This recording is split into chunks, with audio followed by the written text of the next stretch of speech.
Before we begin this training session, it is important to recognize that every workplace includes people with different abilities, experiences, and needs. Some colleagues may have disabilities or health conditions that affect how they carry out certain tasks. These may include mobility challenges, reduced vision or hearing, learning differences, or long-term medical conditions. Health and safety apply to everyone, and inclusion is an essential part of working safely. Employers have a duty under the Equality Act to make reasonable adjustments so that all employees can work safely and effectively. This might include accessible training materials, clearer labels, adjustable equipment, or additional support where needed. If you have a disability or health condition that could affect your work, you should always inform your supervisor manager. This allows the correct support and adjustments to be provided. A safe workplace is an inclusive workplace. When we respect and support one another, we create a safer, more professional, and more positive working environment for everyone. Welcome to this short training video on maintaining and caring for a cleaner store, brought to you by T. Taylor Solutions Limited. In this session, we will look at why a clean, organized, and well-maintained cleaner store is so important for safety, hygiene, and professionalism. A well-managed store helps prevent accidents, reduces cross-contamination, and saves time every day. It also shows pride in your work and care for your workplace. Remember, everyone is responsible for keeping the cleaner's store in optimal condition.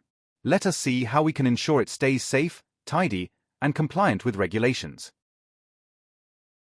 A well-managed store helps prevent accidents, stops cross-contamination, and saves time every day.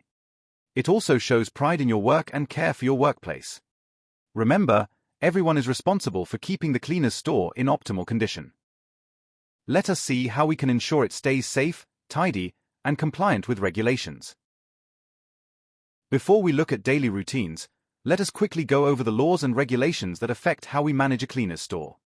The main ones include COSHH, the Control of Substances Hazardous to Health, the Health and Safety at Work Act 1974, the Manual Handling Regulations, the Electricity at Work Regulations, and the Fire Safety Regulatory Reform Order 2005.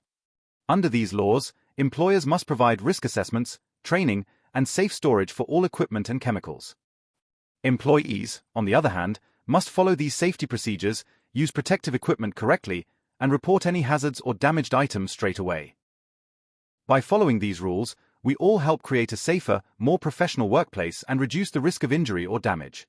Next, let us look at how to organize your cleaner's store for safety and efficiency.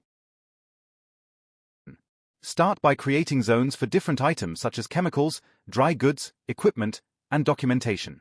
When everything has a place, it is easier to locate, safer to use, and faster to clean up at the end of the shift.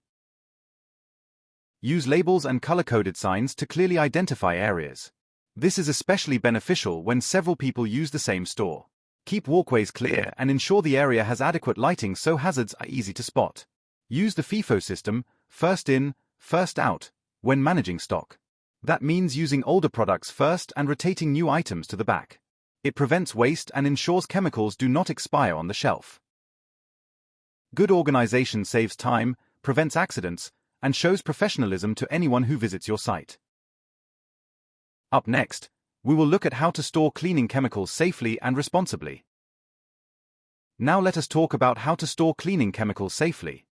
Always store chemicals by type. For example, keep acidic products away from alkaline ones, and never stack or mix different chemicals together.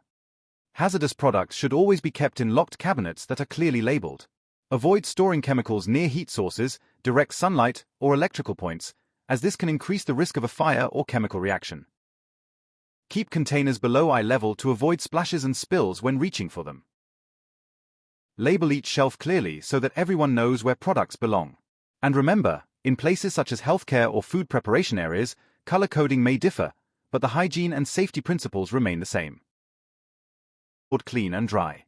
Keep them separate from used or soiled materials to prevent cross-contamination.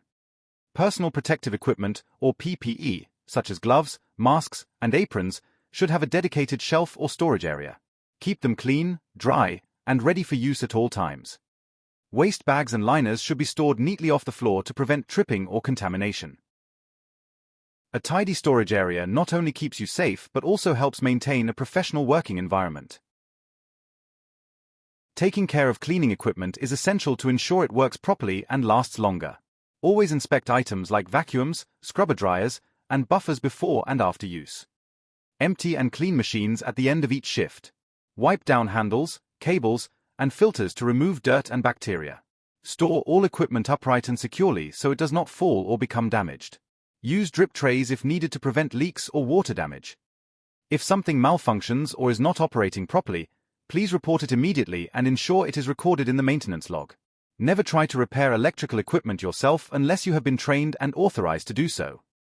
Proper maintenance keeps your equipment reliable, reduces breakdowns, and helps create a safe and efficient workplace. Next, we will look at electrical safety and how to make sure your equipment stays compliant and safe to use. Before using any machine, always do a quick visual check of the cable, plug, and socket. If you see any signs of damage, frayed wires, or loose fittings, do not use the equipment. Keep all charging areas dry and well ventilated, and never overload electrical sockets or use extension leads that look damaged. If a machine is not working properly, label it clearly with "Do not use" and report it to your supervisor. It is always better to stop and check than risk an electrical shock or fire. Now that we have covered electrical safety, let us move on to fire safety and emergency procedures. Fire safety is everyone's responsibility. Always make sure that fire extinguishers, exits, and emergency routes are kept clear and easy to access. Your cleaner's store should display clear signage, including fire exit, no smoking, and emergency contact signs. These help staff and visitors know what to do in case of an emergency. Never store flammable materials near heat sources, electrical panels, or charging stations. Keep items such as aerosols and solvents in their correct storage area, away from sparks or open flames. Make sure you know your building's evacuation routes and where the assembly point is located. In an emergency, every second counts, and knowing where to go can save lives. Next, we will look at an important part of compliance, the paperwork that keeps everything accountable and up to date. Every cleaner's store should have a documentation or compliance folder that is always up to date and easy to find. This folder should include copies of risk assessments, COSHH assessments, safety data sheets, SDS, and method statements or safe systems of work. It should also include PAT test records, equipment maintenance logs, inspection checklists, and contact lists for key personnel. Keeping this information organized and accessible helps you work safely and proves that your site follows health and safety regulations. It is also useful for audits, client visits, and refresher training sessions. Up next, we will look at how to manage spills, waste, and environmental care, and why small actions make a big difference. Even in the best-managed cleaners' stores, accidents can happen. That is why a spill kit should always be available, clearly labeled, and easy to reach. If a spill occurs, act quickly but safely. Put on the correct PPE, use the right absorbent materials for the type of spill, and follow the instructions on the safety data sheet for that chemical. Never leave a spill unattended or try to mop it up without protection. When disposing of waste, make sure it is sorted into the correct categories: general waste, recyclable materials, and hazardous waste. Containers should be sealed properly and never overfilled. Dispose of empty chemical containers according to your company procedure or local regulations. By doing this, you are not only protecting your workplace but also helping to care for the environment. Good habits make a big difference. At the end of each shift, follow your end-of-day checklist to make sure the cleaner store is left safe and tidy. Return all items to their correct places, lock chemical cabinets, empty bins, and clean or replace used cloths and mops. Turn off any power switches or unused charging points before leaving the area. Supervisors should conduct a weekly inspection to check stock levels, cleanliness, and safety compliance. Remember, no food or drink should ever be kept in the cleaner's store, and it should stay locked when unattended. A clean and organized store is not just safer, it shows professionalism and pride in your work. Next, let us close with a quick summary and a few final thoughts. Let us take a moment to review what we have learned. A well-maintained cleaner's store promotes safety, organization, and teamwork. Everyone shares responsibility for keeping it clean, secure, and compliant with health and safety standards. Remember, safety first. Organization always. Accountability shared. Teamwork and pride in store upkeep show the professionalism of your cleaning service. As we like to say at T. Taylor Solutions Limited, a clean store reflects a clean service. If you found this video helpful, please like, share, and subscribe to our channel for more training and safety content for cleaning professionals. Thank you for watching, and stay safe while keeping our workplaces clean and efficient.